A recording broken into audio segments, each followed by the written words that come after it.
What's up, everybody? This is Rich Kleiman, and today we have a special Boardroom All the Smoke collaboration edition with my main man, media mogul, and NBA star, Matt Barnes. What's up, Matt? Rich, what up, man? I'm excited for this. Me too, definitely. It was about time we came together to do something. Yes, I think this is like a good representation of the conversations we have throughout the year when we talk about kind of the state of both of our businesses, the state of media, sports media. So I'm excited to do this for a special All the Smoke Boardroom. I've always been fascinated by watching your growth the last 4 or 5 years. I think a lot of times when an athlete has a show, there might be this kind of like naive thought that it's just turnkey, right? That someone came and gave them a check or gave them an audience. But in reality, we see now how many shows there are on a daily basis, right? So to have a hit show, which is how I see All the Smoke, it comes from like real hard work, real focus, real research. Yeah. And also one thing that's not spoken about enough, being really, really good at what you do. Going back to when you started this, because it now is probably 6, 7 years ago, how did this whole All the Smoke vision come about? How did you and Steve connect? And what was the early vision for what you guys wanted to bring to life? You know, I retired in 17 after winning with the Warriors and was excited about what was next. I didn't know what next was, but I was excited about it. My initial thing, you know, as we were talking off camera about kind of where cannabis is in the game, my initial thought was when I retired was to kind of be a shield for the current guys, because I knew that the NBA drug program was some BS. Half the league was in it, from rookies to superstars, and I just really wanted to be an advocate for those guys. So, you know, I'm flying back and forth myself. Al Harrington was doing it too, meeting with the NBA, the NBPA, and kind of just, you know, opening their eyes and having conversations about, you know, them studying this plan and figuring out the benefits from it. And so fast forward that, you know, a friend of mine is just like, you know, you're always so well-spoken in your interviews, you should try media. And, you know, I came from a generation, I caught the end of social media, but I came from a generation where it was kind of really a line in the sand, and a lot of athletes didn't really mess with the other side. I mean, there was always people you respected, but, you know, we kind of kept everything close to the chest because back then, what they said was the gospel. There weren't these platforms where we can correct if they twisted our words. It would used to be just have to be that. So I was hesitant because of, you know, just the natural relationship between athletes and the media, but kept thinking on it and gave it a shot. So I started doing ESPN and Fox, and simultaneously Jack was doing the same thing. So it wasn't like we had talked about it. We were just kind of on the same trajectory, doing media and kind of finding our footing in it. Liked it, really started to like it, and you know, started taking it real serious. Started studying it and understanding my bits and, you know, my talking points, and started to become pretty good at it. And same thing Jack was doing, and you know, people started saying to both of us, like, you guys are doing some dope shit, you know, you're so real, you're this, you're that, you guys should do something together. So I'm thinking, okay, like, what can we do together? You know what I mean? Like, it's not like they're gonna give us our own show on ESPN or Fox. So, you know, I saw a podcast that's kind of just started, you know, shout out Quentin Richardson and Darius Miles. I think they were kind of the OGs for me. There could have been other guys, but they were the first guys that I saw that just kind of sat down and started rapping. And I told Stack one day, we're at my place in the Bay, and I'm just like, you know, let's do a podcast. And he's like, what's that? I was like, I don't know, but I think we can, you know, it's a little bit looser. I think we can drink, smoke, and have a good time. And he's like, I'm in. You know, so I start studying and kind of doing some research and, you know, finding Jalen and Jacoby and C&Q and D Miles, and just kind of started thinking, like, you know, what is our version of this? I feel like some of the best conversations are in the man cave or in the barbershop when there's no cameras and we're just talking shit. And I was like, you know, how can we put a camera on that? And from there, that was my goal. So did a DeMarcus Cousins documentary, and I was speaking on it, and one of the producers is like, hey, you know, I heard you're gonna do a podcast. I'm like, how the fuck did you hear? Like, I hadn't really told nobody. He's just like, you know, Showtime Basketball had just opened up a digital side for Showtime Basketball. I'm like Showtime, like the movie network? He's like, yeah. He's like, you know, one of my friends, Brian Daly, he's running it. He's like, you should meet with them. I'm like, shit, cool. So he connected us. 2 weeks later, he flew out from New York. We sat at the Lowe's Hotel in Santa Monica, and I pitched him my idea, you know, just, you know, barbershop vibe, man cave vibe, and putting a camera on it, but definitely smoking. And I saw when I said smoking, he kind of hesitated a little bit, but he was all in. Even though he went back and it was hell to get it passed, he went back and started going to work for us. And we shot the sizzle, and oh yeah, we did a promo shoot all day, smoking weed. Rich, we are high as the cost of living. And then dope shit, we got a lot of dope. And then Brian goes back and Showtime's like, no, we can't. Like, what's this? Yeah. You know what I mean? Like, at the time, like, what's this? I mean, smoking was still kind of frowned upon at that time, so we're like, shit. So the project, I mean, All the Smoke almost, never got off the ground. But he was able to pivot. We jump in this space, and our very first show is J.R. Smith. And that's pretty apropos. For the first time, he talks about what he was thinking when he got the rebound and didn't put it back up, and he starts dribbling towards half court, and we went viral off our first interview and kind of started getting a little buzz. And then again, while we're still working at these ESPN and Foxes, all of a sudden, I'm on set at ESPN and they're using All the Smoke clips to explain an athlete, explain a situation. I'm like, oh shit, like we got something here. Did you and Jack have a close relationship during your playing days? So Jack got traded to that We Believe team. So I was on the brink of possibly being out the NBA after 3.5 seasons. I was leaving Philly, playing 2 years there, not really getting an opportunity to play. I didn't really know what my future was going to hold. I get an opportunity to kind of summer pickup ball with the Warriors, and Nelly happens to be watching and brings me to camp, and I make the team, and then we're struggling. And then simultaneously, Jack was in a shootout when he was in Indiana at a strip club situation. So, Jack ends up getting traded to our team in January of 2007. And, we were 20-some games out the playoffs, and, Jack and Al Harrington come, and I knew Jack from playing against him. I didn't know him as a person at all, but, super cool, down to earth, looked like a smoker. Like the first day I asked, like, you smoke? He's like, yep. I was like, cool. So from there we vibed. Fast forward, we have that We Believe season, beat the Mavericks. And then we're coming back that next year. And my mom, we found out my mom has cancer November 1st and dies November 27th. So within 26 days, my mom had passed. So it was just kind of a whirlwind coming off such a great season for me and our team. And I was out of it. And Jack was the one guy that was constantly calling, coming over, watching movies, coming over to smoke, and just checking on me constantly. So I think we went from teammates and friends to brothers from there. And then, our moms, briefly got to know each other and hung out a lot and drank at in the team bar down below in Oracle. So, we vibed on several levels, and that friendship had started back in 2007. Yeah. You talked about like the conversation about marijuana and the show, and in a lot of ways, like you felt in some responsibility, it sounds like, to almost say, like, let me kick this door down a bit. Try to. For kind of the disconnect from what the perception was. Mm-hmm. What was, like, throughout your career, did you see weed become more and more and more present throughout, like, the fraternity of players, or was it like that from day one?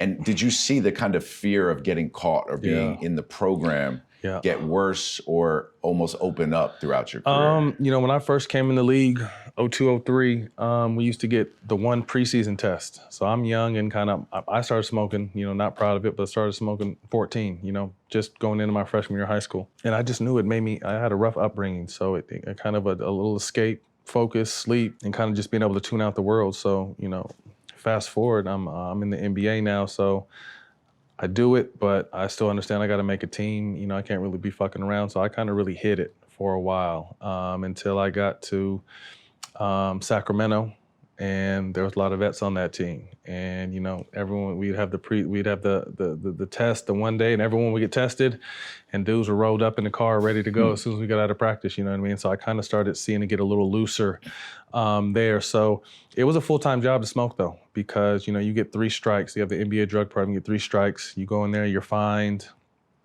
No one's supposed to know the first 2 times, and the third time is, it's announced on ESPN and you're suspended and everything. So it was kind of like a secret society. Like, you knew who smoked on each team, but it wasn't really talked about because, again, it was still illegal. So, I was someone who smoked my entire career. So, I always had to eat clean. I would have to sometimes work out after games just to be, if I had been smoking a lot, to sweat more.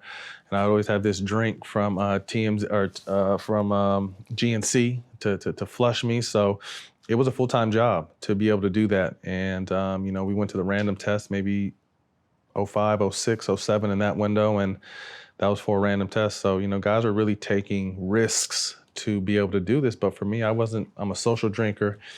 Painkillers hurt my stomach. So there was really never anything that kind of made me, first of all, helped me fall asleep, but then took the aches and pains away, when I need them in the grind of the season. So, I did it and, needed it. And then, when I did get in trouble, the few times I get in trouble, I got to know the guys running the program, and I would just, how many guys are in here? You think we maybe got 430 guys in the league. They're like, oh man, half the league, 260, 270 guys. I'm like, damn. And I'm like, for what? Mostly just like marijuana.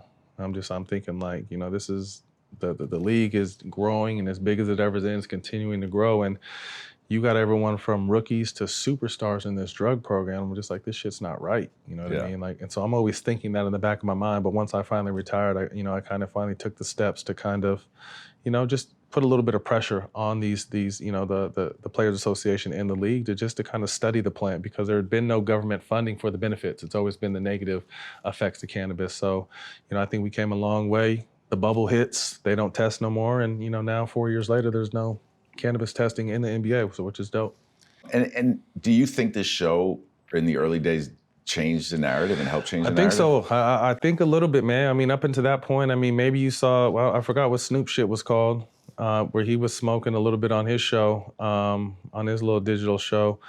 But, to see two former athletes smoking weed on the show, people were like, yo, yeah, like what's going on? You know what I mean? And we really had to tread lightly again, because we were with Showtime. And actually the first show we actually smoked was Snoop. And there was no pushback, and we're like, okay, oh shit, let's go. You know what I mean? So it kind of opened the doors. But I would definitely say, we may not have been the first to do it, but we were definitely the first athletes to be smoking and just having a conversation. And you must have known when you were doing ESPN. I mean, I think anyone that was watching could tell the difference between players that can go up there comfortable in their own skin, can speak about the game, can give color and connect with an audience. You obviously had that. I remember seeing you on ESPN. And Jack had it in in his way, in his style. Did you guys feel instantly like you got it, that you understood this medium and that you had something early on? I knew we had something, but I knew we had to continue to I'm someone, once again, I got to study it and really trying to figure it out and find the way to be the best me and try to master it. So I definitely knew we had something. The reps we got from the bigger networks were big, but then this is also kind of just a different kickback vibe. You know what I mean? So people think it's simple. Oh, all you're doing is talking to your homies, but at the same time, there's a ton of pods now, and I know we'll get into that later, but it's not as easy as you think. Yeah. You know what I mean? There's a lot of work and preparation and research and stuff that goes into having not only a show, but a show that, has some wheels and can have some longevity. So, we definitely took it as a job. I know for sure I did. I was someone who was, always had to guard the best player. So I was a film nerd. So, I start getting into this space and start doing research and looking at other people's shows and looking at other hosts and see how they carry themselves and how they get in and out of conversations and how they keep their talking points tied and, started studying the craft. Yeah. Showtime's kind of early structure, I think, in a lot of ways was like an incredible structure for how they were building it and, taking that kind of like power and cachet that the brand had, bringing it into the digital space and kind of honing in on NBA culture and basketball. How did you structure that first deal? I mean, obviously you've moved on and we'll get into that, but how did you structure that first deal from a business perspective? And was there like a goal of building a real formidable, like successful business, or at the early days were you guys just trying to have an outlet to speak and kind of build your own brand? I'll answer the second part first. I knew maybe after like the first season, like we can turn this into more. I didn't know what more meant at that time, but I knew we could turn it into more. When we got started, to be honest with you, Rich, I didn't really know shit about this. It was such a new space. The money was $30K the first year, you know what I mean? And we had to chase that money down for the whole season. And we had to chase that money down, you know what I mean? So I'm thinking like, I know we have something good. We come out the gates first year of the show, we win Sports Pod of the Year. That's Bill Simmons and all these guys that have been in this space and kind of are cement peelers and just this talking sports media space, but the business side was shaky for us. So that's when I kind of took it into my own hands to learn the business. So we go back after this first season, Sports Podcast of the Year, Kobe's last interview. A lot of shit was on our side, but Showtime comes back with a very disrespectful offer. I'm like, damn, after what we did, this is all you want to, offer us? And it was never, and again, Brian works with us now. So he was the guy that, was kind of between him and he had to go to the higher ups to kind of explain what this is and get validation and find money in the company to pay us. So it was never necessarily him, but obviously he was the guy we were dealing with. And I'm just like, BD, I can't, this is bigger than what you're offering. You know what I mean? And, I completely understand. I'm going to continue to try to find money. I was just like, well, I'm going to take this to the market. You know what I mean? So, quietly, I took it to the market and started talking to the Bill Simmons and the Colin Cowherds and the Apples and the Amazons and the Spotify. And just in that journey, I started understanding the process and kind of learning the business side. And one day I had a great meeting with iHeart. And they're just like, we love what you guys do, but we're only the audio side. So I'm thinking, okay, like, damn, well, we can get paid for the audio now. And there's a digital side we can get paid for. So I heard it offered us a great deal. I went back and told Brian, and he happened to be able to find some more money in that time because he knew I was talking to other companies. So we, our second deal, I like to kind of proud that I was able to get us paid for the audio and get paid for the digital. So we got to double up going into our second year. So from there, I was just hooked in on the business side of it and found two great partners again. Showtime brought the money up. iHeart came with the money, and we were off to the races. So Showtime had no audio distribution, right? Mm-mm. So that was pretty innovative in how you were approaching it and thinking about it. But it was almost an accident. You know what I mean? Like I said, I'm just meeting these companies and not, understanding that I have a good product, but not really understanding what that product meant in this new market. And, being able to navigate and talk to them and kind of see that iHeart wanted the digital side and Showtime was doing the YouTube, the digital side. And I'm just like, well, let's marry these. Can we bring Showtime and iHeart together? And we found some synergy, and second year we were doubling up. And do you feel like partnerships in business are something that I really marvel at all the time? I take pride in the partnership that Kevin and I have built because I don't think people understand, like, there's work that needs to be put into a great partnership, and then a great partnership, when it works, can have such an incredible impact on your business, on your life. And you have somebody that like counters and complements what your skill set is. Did you kind of quickly start to realize you and Jack as partners, and in terms of how you both operate and the chemistry you guys had was something special? And did you at some point have to kind of like lock in with him to make sure you were both on that road together, right? Because you need the same type of buy-in and focus from both people. Absolutely. And early on it was a journey. I mean, Jack is my dog, but there was struggles early on, whether Showtime really wanted, both of us or just me. And, it came to a point where like, if it's not both of us, it's none of us. And then once we get going, this is new. So although, and we're us and we're so excited we can actually smoke that, sometimes smoking, got a little overboard, you know what I mean? So we'd have to have conversations like, come on, bro, like we have to really lock in. But I think one thing that really helped us obviously is our chemistry and we're brothers.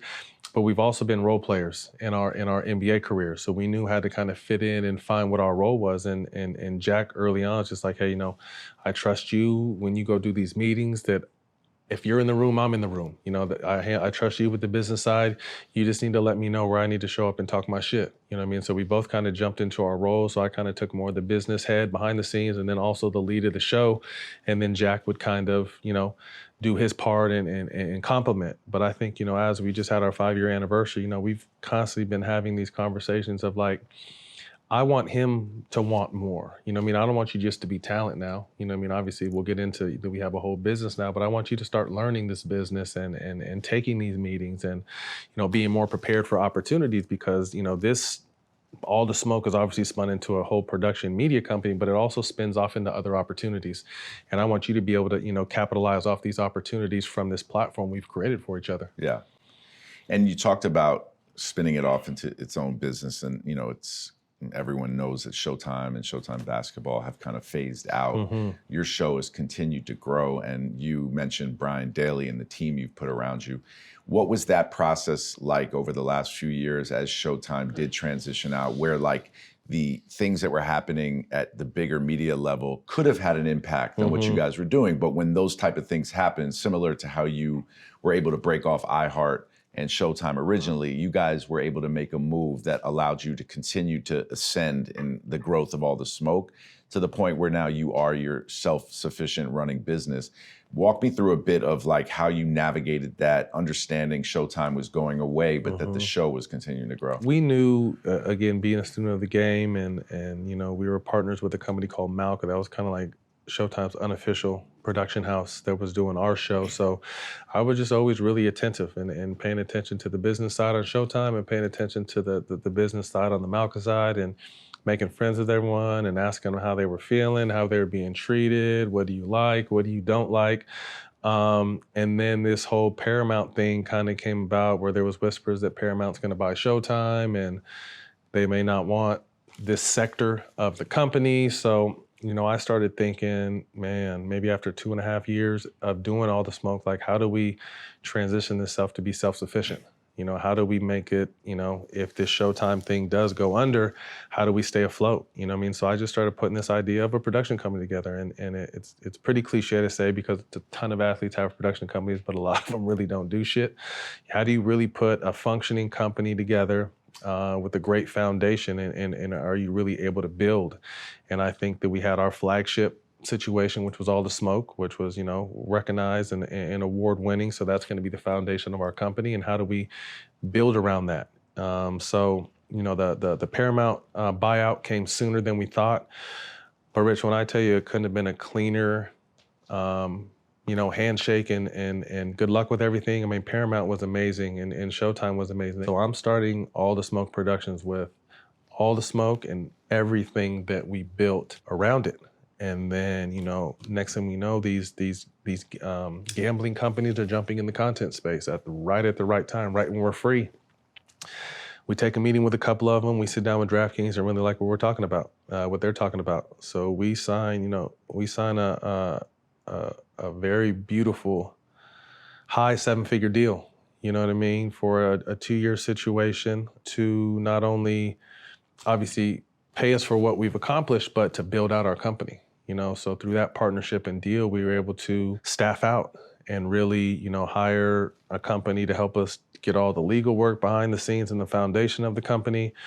As I said, I was talking to people along the way that I liked in the stuff I was working with and brought them along and started hiring them. So, as Dom Kennedy says, OPM, other people's money, we've been able to build our company, through a partnership with DraftKings. We've been lucky to start, build out and working with people like Kevin Garnett and Paul Pierce and Rachel Nichols and DeMarcus Cousins and Rajon Rondo, Deshaun Jackson and Shady McCoy. Now we've launched All the Smoke Fight, and we have Andre Ward as the head of the boxing side of it. We're dabbling in the MMA space. We're doing the politics. So, in this 9 months we've been off the ground, 10 months we've been off the ground, it's been a fast track of learning and just kind of almost a rocket ship in this space. And, one thing we were talking about earlier before we started talking was just, I don't take for granted being a trusted voice in this space. This space has dramatically changed in the last 5-6 years, and there's a ton of people who have platforms and spaces and voices, but to be a trusted voice in this space where we can get who we want on the show and align ourselves with brands that have, the same vision as we do, it's been dope. How much of a void was there and is there at times still for athletes to actually look to a trusted voice? It's tough because it's a tricky game, because there's been a huge shift in sports media, and athletes are all over it now, whether it's on the ESPNs and Foxes or the other networks or with their own platforms. And, some guys get lost in this space, and I'm not calling no one out or disrespecting no one, but some people kind of buy in with the corporate shit, what they want, you know what I mean? And the outlandish crazy takes and the clickbait and all that kind of stuff. And then, some guys are great storytellers in this space that can, man, I got to hear. I remember the first time we interviewed Kevin Garnett, I'm just like, I'm going to work with this dude someday. But the way he was, Rich, he was so motherfucking intense telling this story. He was sweating.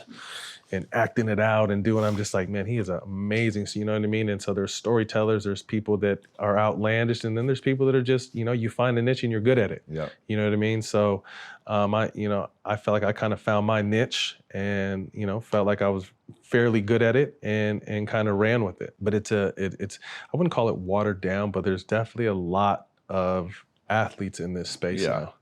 But, to summarize, because I think, you can be really chill. So when you talk about your success and talk about what you guys have been able to do in 5 years, that excites me because I get inspired by other people's business stories. I've always been inspired by other people's business stories. It gives you a sense of knowing that you can do it, but it also gives you a bit of a blueprint to follow, tuck in the back of your mind, and then iterate off of. And in 5 years, you guys conceived of an idea that was authentically the two of you guys, did a deal with Showtime, which, while they did transition out of business, the beauty of that brand and how nostalgic brand was did so much and was such an blessing. incredible partnership. The idea that you were able to see the difference between the audio value and the video value, right? Because a video is a total different animal and a total different audience in a lot of ways. And then to now be able to start doing things like you're doing on the boxing space and the football space says a lot to kind of the vision that you guys had. And I think in some ways, that's actually the model, right? So like creating your own show, I think is in some ways very easy and attainable for every athlete. And I'm not knocking every athlete for wanting it or trying, but there's a home for almost every athlete that wants to have a show, if not just from their own social media. Right. So you can get confused at times about the difference between what you're looking at, right? So when we were younger, if a show was on a major broadcaster, you knew that they sold their show and they got their show made. Now, all you have to do is have a graphic and call that shit your show and put that out. And all of a sudden, to the layman, you're being grouped in with the rest. Everybody, But I think what you guys have done needs to be highlighted more, because I think what you guys have done is actually like in every way embodying of new media. And for me, as we built our business, I took a strong look at what other people were good at, and not always, and I wonder if you can relate to this. Sometimes I see what other people do and it's not, oh, I need to do that. It's, I actually can't do that, right? So let me not even try to do that. Let me acknowledge how great that is, but that opens up my mind to what it is that I think I can do well. And I think that like there's a difference between building a brand and building a hit show. You guys have done both, and there's a lot of hit shows as well that don't have a brand extension or a community. So, as we've built our brand, I really took a lot of inspiration from seeing what athletes were doing and realized that actually was what our brand was. It was creating a home and a destination to be able to get deep into what athletes and artists and the community around sport and entertainment culture was doing to now become the most influential in the business landscape. Yeah, I mean, absolutely. And it's been a fun journey of just kind of trial and error and again, being inspired by each other. You know what I mean? I always really looked up to what you guys are doing and what $1 Million Worth of Game and the pivot and what Gilbert Arenas has been able to do, what Draymond as a current player and PG as a current player have been able to do. And, a lot of people would say that, this is a crowded space and it's oversaturated, but I always feel like the cream's gonna rise to the top. I mean, if you're good at this shit, they're gonna find you and people are gonna speak on you and you're gonna build your fan base. But I don't look at anybody in this space at all, to be honest with you, as competition. One, on a show level, but two, just being able to bring everything else from the show level, because we all have our own journeys and different experiences. And, I was a 15-year journeyman. I played on 7 teams and was able to play with some of the greatest players in the world. And that's my journey. Jack had a crazy journey. Kevin, when he decides to sit down and talk, his journey of one of the greatest players of all time, Draymond's journey of, kind of the underdog to being one of, maybe arguably the greatest role player of all time. And Paul George is talking from a superstar perspective of this next generation where everyone loved, these young kids modeled their game after him. So I just feel like there's so many different lanes and journeys that, although it may be comped competition, people look at it as competition. I look at it as just a shift in media. And, there's 31 flavors out there, whatever your flavor may be. I mean, there's a lot of shows that I like and guys that I like that are doing this. And if I'm a fan, because I'm a fan of the game now, I'm not a player no more, I'm thinking like, as much as I love the Stephen A's and the Skips and all these other guys, like I want to talk and hear from someone who did it. You know what I mean? Like, what does it really feel like to be out there and do it? And I think that's why, there's obviously so many sports pods popping up, but why they're, the good ones last is because, like I want to hear from the horse's mouth how it is, So when you're able to accomplish that, that's a great thing. But, as you mentioned, we've been able to kind of take that to the next level and build a real brand and brand awareness. And, we're recognized now as all the smoke. You know what I mean? It's almost, some of these younger people may not even know we really did anything in the NBA. We're known as, these guys that are hosting this show now. So to be able to, one, make this, create it, and almost be a blueprint, again, for some of these people. Again, we weren't the first, but I think we were the first that really made noise in this space, and to show everyone that it is attainable. Because if you look, as Kobe said, you two, I would have never thought you two would do this shit. You know what I mean? But I almost feel like, Jack and I are blue collar guys, and if we can build this, hopefully it inspires other people to kind of find out what they're good at and to be able to build theirs. Yeah, but you mentioned a lot of athletes, and while I am supportive of every athlete and anybody that wants to use their voice, that is the gift of social media and the digital age. There's a lot of curses that have come from it, but there are incredible gifts, and obviously I think that everybody should have the platform. But everybody is not good at it, right? No. And I think that it has to be acknowledged that there is a lot of saturation, which is cool. Mm-hmm. But there are people that are legitimately good at it, right? So the idea that you and Jack have been able to do this is a testament to being really good at it. Michael Strahan is one of the biggest stars on television, not because he just had the outlet, because he's legitimately good at it, right? We were just talking off air about a player from a long time ago. You look at Howie Long, the ex-football player on Fox, been on Fox for 30 years. And this was before anybody had the outlet to be able to just say that they're on television or they're a media personality. So he obviously had to go through a bit of a process in which people acknowledge that he would be really good at it, right? There's some athletes that surprised me. I think Paul George is incredible. I don't know him very well, but if you had asked me prior, you think Paul George is going to be a great host or media personality, I never would have saw that. You would have had nothing to base it off of. You know what I mean? Because he's someone who's kind of close to the vest. You know what I mean? I knew that Draymond had something. To hear him talk shit on the court and then to find out how intelligent he was. Some people you can say okay, he's got it, but I would agree with you. Who would have known that Paul was going to be good at it? And I love it. I love current players doing it. You know what I mean? It wasn't happening while we were playing, but the way Draymond was able to capture everything in the finals against the Celtics where some shit went down and he didn't talk to the media, he went and put it on his platform. So if you really want to hear what it's like, you got to come here. And, he was the one that kind of coined this new media, and it's definitely a different space now. And I feel like there'll always be the big engines, the ESPNs and the Foxes now, but you don't necessarily need them to get your point across, to be heard or go viral anymore. And I feel like the people who are kind of I wouldn't call them old media, but just traditional media, some of them are panicking. We work with Dan Le Batard, and he told us, the transition for athletes coming into space rubbed some of his colleagues, and whether they didn't like it or had some shit to talk or whatever, kind of made them tighten their game up, because who wouldn't want to hear directly from an athlete if he's able to articulate his feelings? So I think the guys that from the traditional media that are still in the space and doing well are kind of like the guys that have to have these big, outlandish, wild takes now. Yeah. You know what I mean? To kind of what am I going to bring to the table to be able to compete against a Paul George, who is one of the greatest players in the game right now? If I'm just a regular media member, how can I compete against him? So I think it's the loud, the outlandish, the crazy takes, more of kind of an entertainment take instead of an actual, I want to come and get my information about sports take.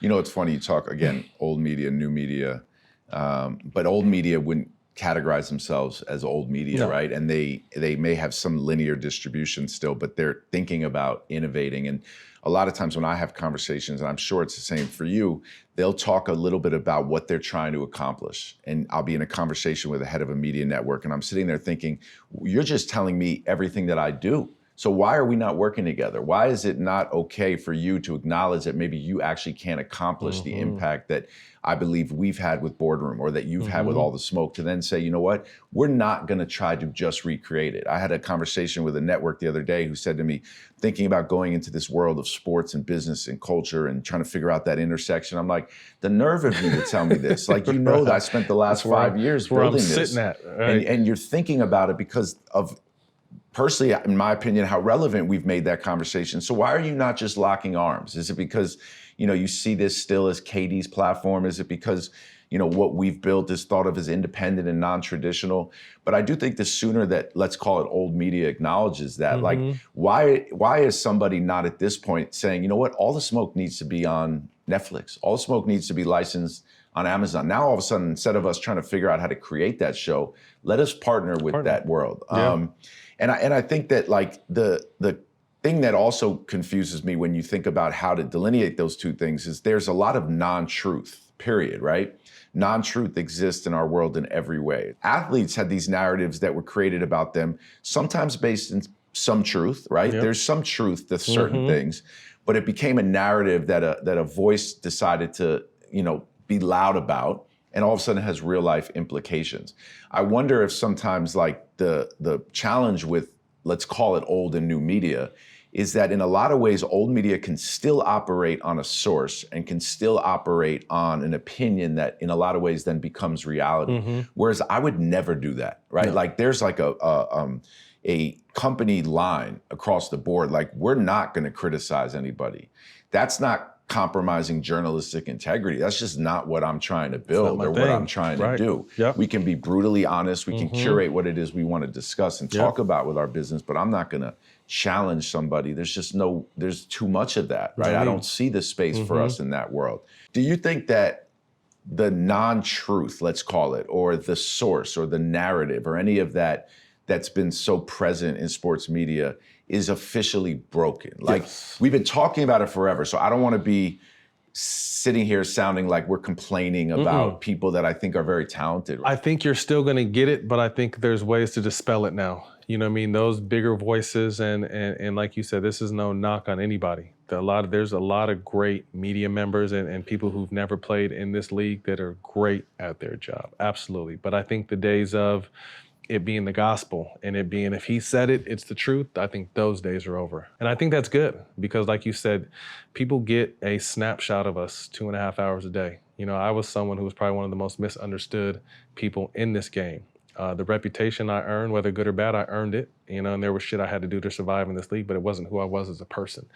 And there was a huge, like I said, when I got in this business or post-business or post-career and I'm in business, people are like, oh shit, like kind of, you know, pleasantly surprised about who I really am.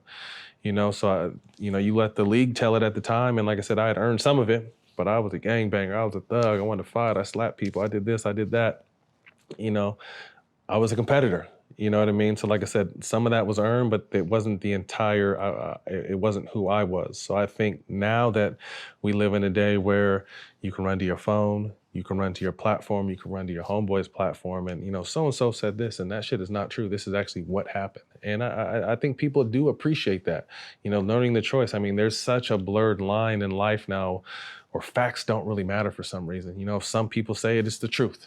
You know, some people say it's a lie, you know what I mean? So it's just like, it's hard to decipher at times, but, you know, until you show me different, I'm going to give you the opportunity to explain to me whatever you feel like you need to explain. So I'm definitely glad we have transitioned out of that, and you know, anything you really need to find out or anything that an athlete really needs to get off his chest can be done in a safe space and done well. Transitioning to what you guys have built, you know, I've been a huge fan of, you know, you as an individual. You know, when I got a chance to meet you, I don't know how long ago, maybe 8-10 years ago, and then obviously Kevin as a player. And it's really hard for players to trust outside people.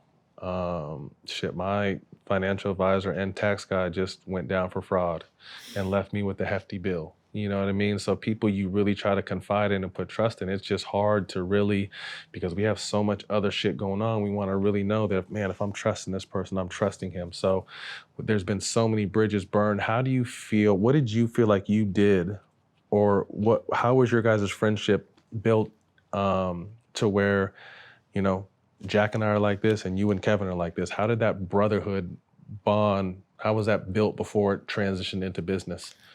Yeah, I mean, it's funny because I've talked about this, you know, because people love Kevin, they love to understand our relationship, and it's actually, I like tried to challenge myself to think deeper into like why, right? Because I'm really, as I said earlier, fascinated by some of these incredible partnerships. Like Jimmy Iovine and Dr. Dre have always fascinated me, right? That incredible trust and success that they've accomplished together. And when I've had the good fortune of being around Jimmy over the last few years and I've asked a question here or there, there's nothing that's changed about that connection. Like even with all of their success, it's not like they dapped each other up and we're like, all right, you go back to your world, I go back to my world. Like that relationship is so true.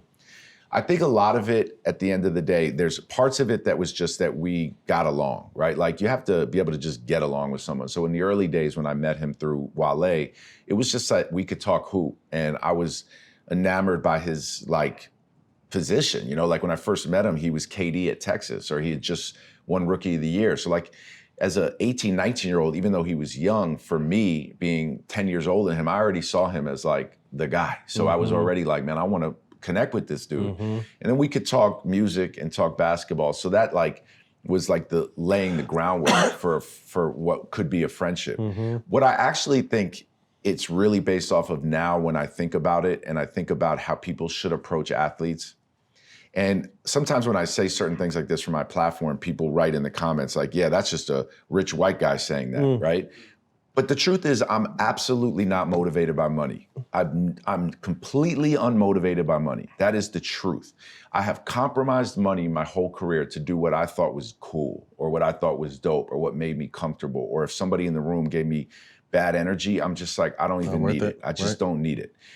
Part of it is because I knew I could be successful. I had a belief in myself. So it wasn't like I had to grab a check. And I think that for athletes, when they come into this world, it is overwhelming. And there are people that are talking to them that change up how they talk to them at such a young age. And now it's worse because of NIL. But you're all of a sudden being asked things that you don't want to talk about at that point in your life. You are really focused on becoming a professional athlete, or being a 19-year-old or a 20-year-old or a 22-year-old.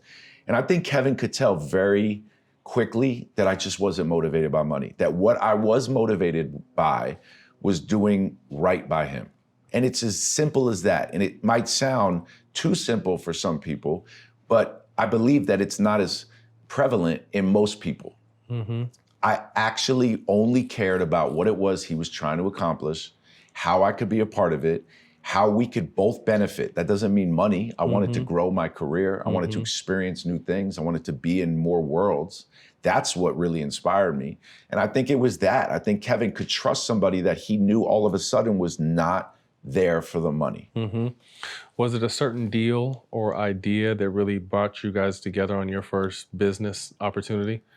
No, well, we worked together in a real traditional like agent relationship at first. And I had been a music manager for 10, 12 years. And there's something different about managing artists in music because it's not based around a season. It's not based around like a shoe deal or an appearance. It's based around like, I'm here to build your career. And artists have this like ongoing pursuit of like, they're creating music. They want people to, they want to build their fan base. They want to be able to tour and get out in the world. Then they're challenged by like a stop in the creative process where they can't figure out what they want to do, or they see another artist that is more successful than them. So it becomes a full-time job if you want to be that type of manager.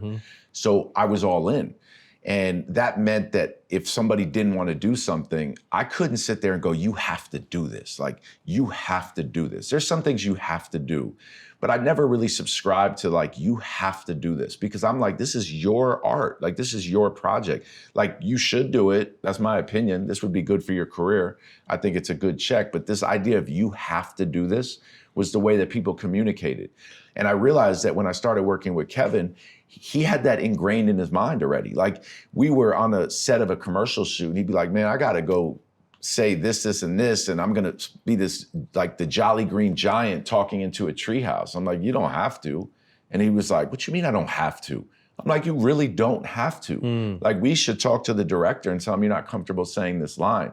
And I realized there was this like major disconnect from thinking that like, if I'm in the league now, my role is like to do a handful of commercials. I'm gonna get my face out there. I'm gonna collect some money. I gotta show up here. NBA says I gotta do this. And don't get me wrong, you do have to check certain boxes. I have also now grown even further into realizing some of it is just what it is. And you have to do some certain things that just are what they are. Along the way, yep. You can't challenge the system completely. But I think in the beginning, it was not a deal. It was more of like, word, I don't have to do this shit. Giving them a different way to look at stuff. Yeah. I like that. I think what I appreciate, you know, as you kind of explain how things are coming together, you know, I can tell you're appreciative of the opportunity to not, one, get to know Kev better, but work with him. But when I hear Kev talk about you, it's the same appreciation and respect for your journey, your vision, and what you believe in. And I think that's so important along this way. I mean, powerful duos, you mentioned Jimmy and Dre. It's just, it's not always a perfect ride, but it's a real ride. And I feel like you guys can tell each other anything and you guys trust each other with your life. And that's how the foundation of being able to build anything else starts. So I definitely wanted to touch on that and appreciate that. But 35 Ventures, the investment game is something I've been trying to learn and study and be a part of. I've always put my own money in, but I'm finally getting to the point now where it's, you know, understanding the other way. But tell me how that came about and what your guys' portfolio is looking like. Yeah, well, I'll give you like a little kind of secret into my thinking around 35 Ventures that I've really now started to have to explain more because of how big Boardroom's gotten, which was that when Kevin and I went on our own, I knew that I wanted to build something and be entrepreneurial. You know, before I went to work in the agency business, I was just an entrepreneur hustling. I managed DJs. I was consulting for nightclubs in Vegas. I managed artists and producers, and I did well. I had a studio in Soho with Mark Ronson, who was as big of a producer and DJ at the time, still is. And I didn't really know what I wanted to have, but I knew that like I was really impressed by the state of the music industry in the 90s and early 2000s, where these brands became like a way of life. And I knew ultimately I wanted to have a brand. So the storytelling around those businesses were everything. It was as much of how they told the story of who they were as who they were and what they were doing. So when we went on our own, I didn't want to go and create what that venture or that business was going to be until I did what my real job was, which was to make sure Kevin's life was straight. Because in order for me to go and build what Boardroom would become, Kevin had to feel completely at ease with his own business infrastructure. He had to understand what he wanted and feel confident enough that I could do both. And so much so that when I was hesitating a bit, he started to give me a push, like, it's your time to go, right? Like, go build this shit. I don't need to talk. You know him. He's like, I don't need to talk. Go do you, be you. Talk the way you talk when we're in the house, out in the world. Go be you. And that last bit of a push really got me to going like, all right, like now this is my shot. This is my time. So when we were in the Bay, it was about like making sure his Nike relationship was intact, making sure that we kind of put this vision behind his philanthropic dreams long-term. And also just making sure like money is right, like the right lawyers in the place, things that people don't realize are really part of the operation. Because if that's in place, like you talked about your business manager and what you had to deal with, if that's in place, then you got nothing to worry about. So we spent the first years doing that, and we started getting a lot of access to deals in Silicon Valley. You were out there at that time too. It was an incredible 3-4 year run boom, yeah. where like some of the most powerful people in the world were at Oracle for these games, and I'm repping Kevin, and I'm like, I'm an idiot if I don't figure out how to create some connectivity here. Right. So as we started to do that, and as we started to meet great people and get ourselves in great deals, what I realized was that the storytelling in the world was so important because social media was taking shape. And you saw how incredible like LeBron, Mav, Rich, and Randy's business was, but also how incredible the story was and what people were seeing about what they were building. And it kind of begets the other. So I needed to tell a story about what we were doing for Kevin's life before Boardroom was built. Because if not, I didn't think we were gonna have the space or the time or that people were gonna see us in that light. So everyone would come up to me and be like, yo, how's your fund going? Or like, when are you launching your next fund? And I would say, this is not really a fund. Like the ventures meant all this shit we're doing are our ventures. That's what this is. So we invested in incredible companies and we were able to get like allocations in some great businesses and be alongside some great venture capitalists and private equity, but we were never operating as a fund. 35 Ventures was really Kevin's family office, but I created a story around it so people could take us seriously and understand that what we were building was real and that we were entrepreneurial in our thought process. It gave us a bit of like a head start then into building Boardroom. Because then what I did realize was as we started to get more and more interest, if a brand came to us or YouTube came to us or another company came to us and said, man, we want to be down with 35 Ventures. And I'd be like, this is just Kevin's family office. Like, there's no way to get down with this. We're not going to make t-shirts of Kevin's family office.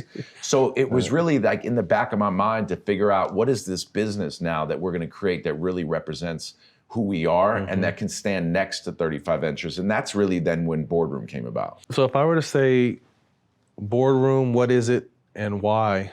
What are your answers to that? It's a media brand, and media brands to me in this day and age have a storytelling component. They have an experiential component. You know, they can create product that represents what their brand is. They create moments that represent what their brand is. It's a story that we tell, and it's a story that we tell around this world that I've been fortunate enough to live in over the last 20, 25 years. And I think over the last 5 years, the world of sports and entertainment and the culture around it and the business around it has become more compelling and influential than almost anything in society. So we created a brand that represents that. And I want to work and align ourselves with all the great entrepreneurs, all the great athletes and artists that are building business, that are building brands for themselves. And I want people to trust us, you know, the way that like we grew up trusting Forbes or we trusted Vanity Fair or ESPN, and we tried to build a brand, but we didn't have to do it in the same way that other companies had built media in the past. And what I realized was if we were consistent and we showed up at the right places and we told the honest, right story, and we were complimentary to the people that were creating magic in this world and not try to compete or not try to like take everything that was ours, that we would find our niche and we would find our place. And that's why we can do an episode together or why I can have Rich Paul on the cover of our digital magazine, because I'm here to work alongside everybody in this world. I'm a fan and I learn from everybody.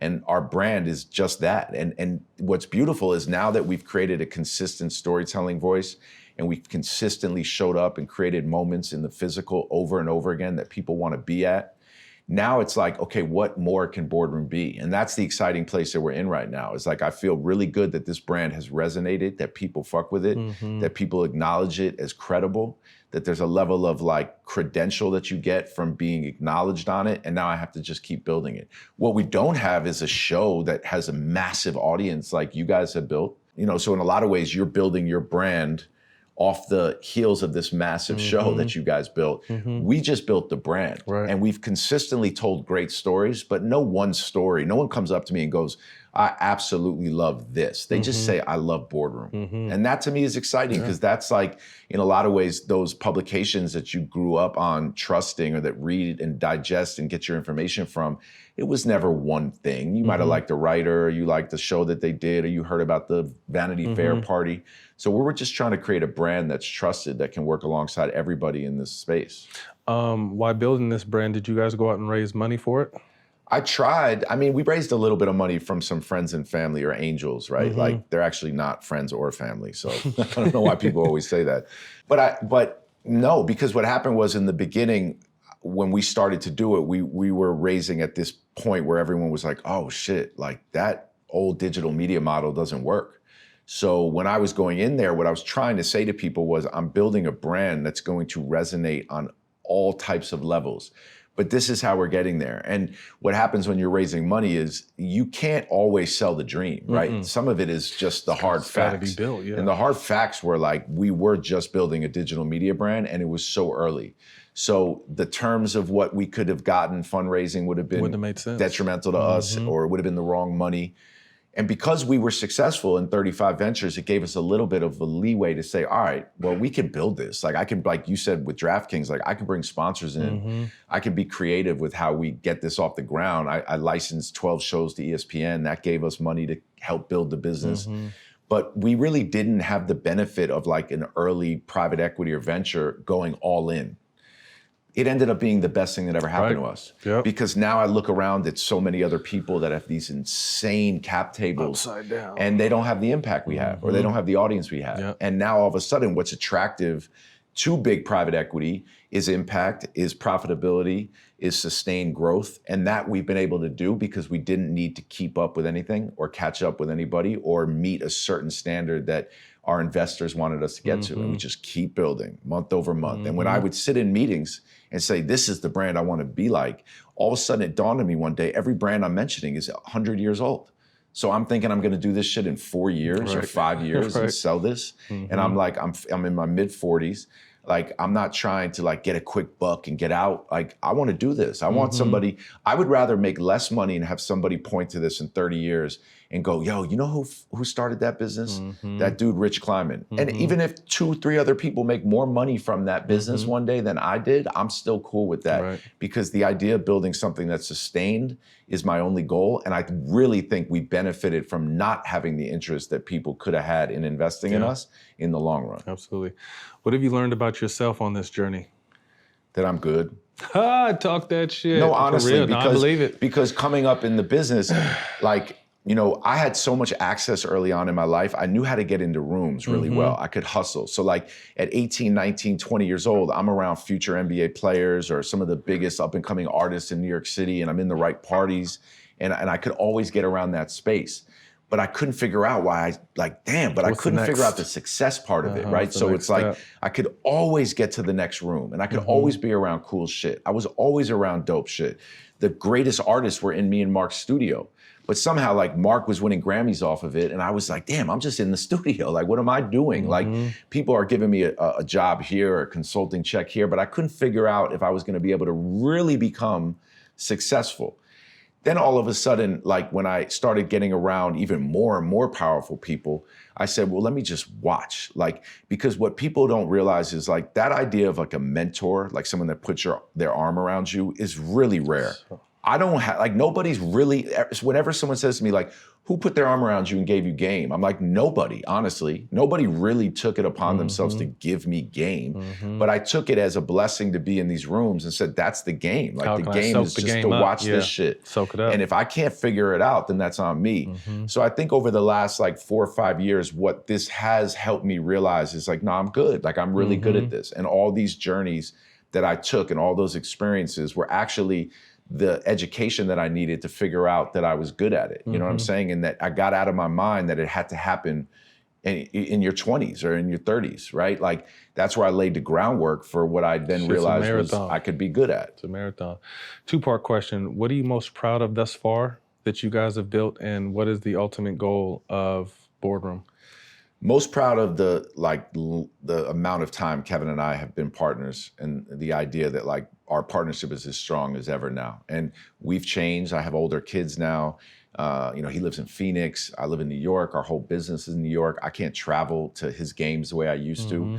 But our relationship and our partnership is as strong as ever. Like, his mother is like a second mother to me. You know, his family, I don't differentiate from my family. And it's a beautiful thing to be a part of something like that, to feel such reward from helping build the Durant Family Foundation and some of the things that he's been able to do at Texas and some of the things that he's building for himself. Just the other day, I went to his house and kind of walked him through like his portfolio. And there's so much pride in that. So I take so much pride in that relationship, because without that, I couldn't have built Boardroom. And for Boardroom, you know, for me is to what I said earlier, is to build something that can sustain. I don't want someone to say, yo, whatever happened to that cool little Graham or whatever happened to that Boardroom platform. I want this thing to sustain. I think that is like the ultimate win. Can you be around for a long ass time? And that's what I want to do. Kevin is someone who's been around the NBA for a long time. You know, 3-4 more years maybe. Have you guys started discussing what that transition to life after basketball looks like for him? Yeah, not as concrete as like, what are you going to do after you play? But we've very strategically lined up avenues in which he could go, things that he can be a part of. I think he feels strongly about the idea that he will retire with a great wealth. You know, he's been very fortunate. He's got great investments. He's got an incredible lifetime relationship with Nike. He's got his Team Durant AAU program, which he feels so like connected to. Which we beat you in Peach Jam. You weren't there, but my twins wanted to talk shit to you because you were talking shit to them last time you beat them. But we got you guys. No, you're right. Well, you're right, guys. You're right. I can't say anything, but we'll be back. Yeah. We'll be back. I know Kevin's pops was feeling that one. He's vowing revenge.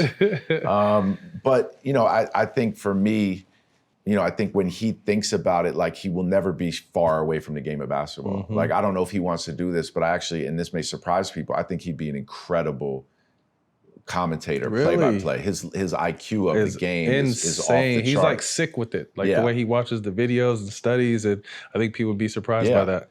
And I'm hoping that there's this change in how sports media operates by the time he retires, because it's, you know, it's unfortunate and fortunate that JJ went to coach the Lakers, so they can't do that show anymore. But it was nice to see LeBron and JJ decide we're going to have a show that talks about basketball at a high level, right? And I think when I watch football on Sundays, I realize like football has so much more of a focus on just the game without all the other shit. And if basketball can transition back into that world, and I'm hoping that with these new media deals that Amazon and NBC take some leadership role in going, you know, we don't have to do all the other shit. We don't have to do the show. We don't have to do the clickbaity shit. We could talk about this game because it's that big. And if that is the way the world looks media-wise, then I think Kevin could walk into that and be incredible. But you know damn well he's not going to go on TV and start gossiping and talking rumors and shit. So if it still looks like that, then, you know, that might not be for him. Biggest lesson you've learned on this journey through failure? That it's just not that serious. You know what I'm saying? Like, I think I used to catastrophize so many things that happened, and then it had a negative impact on every next move that I made, right? I would show weakness, or I would overreact and show too much emotion, or think I had to quickly fix something. I've just learned to pause so much on certain things that happen and then give it a bit of like a perspective. And then you realize that those failures aren't really that crazy, right? Especially as you start to build a family, the threshold of what's really serious becomes like very clear. Like, is everything okay with my family? Like, all right, I'll figure everything else out. Question I'm actually really interested in too, you know, although we're both building our verticals in a similar but different space, what is the piece of advice you'd give to an athlete transitioning out right now that, like me, I started, luckily you guys started while he was still playing. I started after the fact. What would be a piece of advice you would give an athlete transitioning into this space and interested in this space? Make sure that you're comfortable being completely honest, that you want to commit the time to like building something for yourself in the media space. You can't just throw a pot up once a week and do a show, and because you have a big fan base through basketball, that you're going to have a hit show. Right. So I think my advice would just be to decide if you really love it. And if it's something you don't love, figure out the things that you do love. And also that the world is changing once again, and that some of these more traditional businesses that people maybe overlooked the last 5-6 years, things like real estate or the QSR space where people like Junior Bridgman made such a fortune, or Shaq made such a fortune, are really attainable goals and can build real wealth. I'll flip it to you though too, because you know you are a professional athlete and somebody that succeeded on the court and succeeded off the court. What do you say, or what responsibility do you feel when you get asked from some of these athletes, or when you sign somebody to All the Smoke to create their own show? You've obviously done it now. What's the advice you give to them? I think creativity and the ability to tell stories are the key. And the last thing I would say is being a trusted voice. You have to earn that trust, just like you have to earn your reps and the respect in the league. You know, you have to earn that trust from your fan base or just culture in general, because it is so watered down now. I don't even like to use the word watered down in a disrespectful way, but there's just a lot of different opportunities out there. I tell people, like, why are they going to want to listen to you instead of me? You know what I mean? What makes you special? What makes you unique? And stick to that. I think it's okay to pick and choose as you're similar to an athlete. I like what he does. I like what he does. Let me try to make that mine. I think you can still do that in this way. You know, I think you said something important. Like, I saw something over there and I knew I couldn't do that, but let me find out what I'm good at. So yeah, come in and be original. Don't be a copycat, because you know you'll be sniffed out. But you have to love it. You have to work at it. I mean, it looks easy, but it's the new norm, and it's an actual business. You have to run it as such. So yeah, that'd be probably be the advice I'd have to give them. The shit is real, and it's although it's we don't compete, it's a competitive space. Yeah. You know, there's a lot of money out there for everybody, and there's a lot of different brands and partnerships you can align yourself with. But, you know, I'd be a fool if I didn't say, like, I want our shit to be the best, just like you want your shit to be the best. So, you know, anything you want to be good at or great at, you got to work at. So I would just say it takes a lot of time, but if it's something you love, it's worth it. Well, I think this collaboration episode came off exactly how we hope, my brother. Yeah, I appreciate it. I hope we, have more conversations like this with more people. I think one thing I'll say is important, because this is a new, what are we, 4, 5, 6 years in this? I think the more we talk and the more we collab, the more we learn. And the more we're able to go out and get, like you said, those other opportunities and open other doors for other people. You know, when I started this shit, I never would have thought that I would be looked at as a blueprint on how to do it. I was just trying to figure it out myself. But now I do take pride in, people saying, like, man, we started our shit because of you, or this, we did this, so continuing to try to kind of lead the way. But at the same time, I'm learning so much from you. I'm learning so much from Wallow, and just the Ryan Clarks, and watching Gilbert, and, looking at everyone and saying that this space is in a great, the sports media is in a great place, but let's continue to push the envelope and take it to the next level. Without question. Well, this is the first of hopefully many All the Smoke Boardroom collaboration. Thank you for tuning in. Subscribe to both our platforms. You know the drill.